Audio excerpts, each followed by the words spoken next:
ದಲಿತ ಚಳುವಳಿ, ರೈತ ಚಳುವಳಿ ಮತ್ತು ಕನ್ನಡ ಚಳುವಳಿ, ಈ 3 ಚಳುವಳಿಗಳನ್ನು ಪ್ರಮುಖವಾಗಿ ಒಟ್ಟಿಗೆ ಒಂದೇ ವೇದಿಕೆಯಲ್ಲಿ ತಂದಂಥ ಗೌರವ ಖಂಡಿತವಾಗ್ಲೂ ನಾರಾಯಣಗೌಡರಿಗೆ ಸಲ್ಲಬೇಕು ಅಂತೇಳಿ ನಾನು ಭಾಳ ಸಂತೋಷದಿಂದ ಈ ಸಂದರ್ಭದಲ್ಲಿ ನಾನು ಹೇಳಲಿಕ್ಕೆ ಇಷ್ಟಪಡ್ತಾ ಇದ್ದೀನಿ.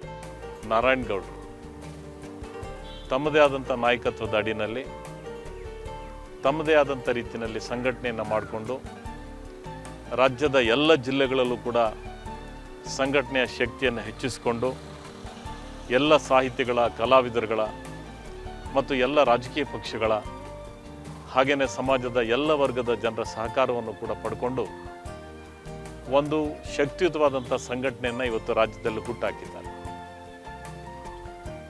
ಒಂದು ಸಮಾಧಾನ ಏನು ಅಂತ ಹೇಳಿದ್ರೆ, ಮಹಾರಾಷ್ಟ್ರದ ಕೆಲವು ಸಂಘಟನೆಗಳ ರೀತಿಯೋ ಅಥವಾ ಬೇರೆ ರಾಜ್ಯದ ಸಂಘಟನೆಗಳ ರೀತಿಯೋ ಇದು ಜನರ ದಿಕ್ಕನ್ನು ತಪ್ಪಿಸ್ತಕ್ಕಂಥ ಪ್ರಯತ್ನಗಳನ್ನು ಅವ್ರು ಮಾಡ್ತಾ ಇಲ್ಲ. ಇವತ್ತು ನಮ್ಮ ಕನ್ನಡಿಗರನ್ನ ಮನಸ್ಸುಗಳನ್ನು ಒಂದುಗೂಡಿಸ್ಲಿಕ್ಕೆ ರಕ್ಷಣಾ ವೇದಿಕೆ ಸಂಸ್ಥೆ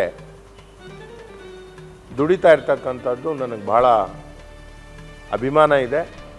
ವಿಶೇಷವಾಗಿ ಶ್ರೀಮಾನ್ ನಾರಾಯಣಗೌಡರು ಒಬ್ಬ ಚಳುವಳಿಗಾರರಾಗಿ ಕರ್ನಾಟಕದಲ್ಲಿ ಭಾಳ ಒಳ್ಳೆಯ ಕೆಲಸವನ್ನು ಮಾಡ್ತಾ ಇದ್ದಾರೆ ಅಂತೇಳಿ ಹೆಮ್ಮೆಯಿಂದ ನಾನು ಹೇಳ್ಕೊಳ್ತೇನೆ.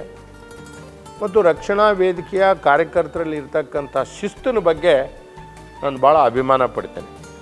ರಕ್ಷಣಾ ವೇದಿಕೆಯ ಕಾರ್ಯಕ್ರಮಗಳು, ನಾನು ಹಲವಾರು ಕಾರ್ಯಕ್ರಮಗಳಲ್ಲಿ ನಾನು ಭಾಗವಹಿಸಿದ್ದೇನೆ. ಅವ್ರು ಮಾಡ್ತಕ್ಕಂಥ ಅನೇಕ ಚಳುವಳಿಗಳಿಗೆ ನನ್ನ ಬೆಂಬಲವನ್ನು ಸಹಿತ ನಾನು ಕೊಟ್ಟಿದ್ದೇನೆ. ಮತ್ತು ಸದಾ ಇದು ಇದ್ದೇ ಇರ್ತದೆ. ಟಿ ಎ ನಾರಾಯಣಗೌಡರ ಹೋರಾಟ ಇಡೀ ನಾಡು ಮೆಚ್ಚತಕ್ಕಂಥ ಒಂದು ಹೋರಾಟ.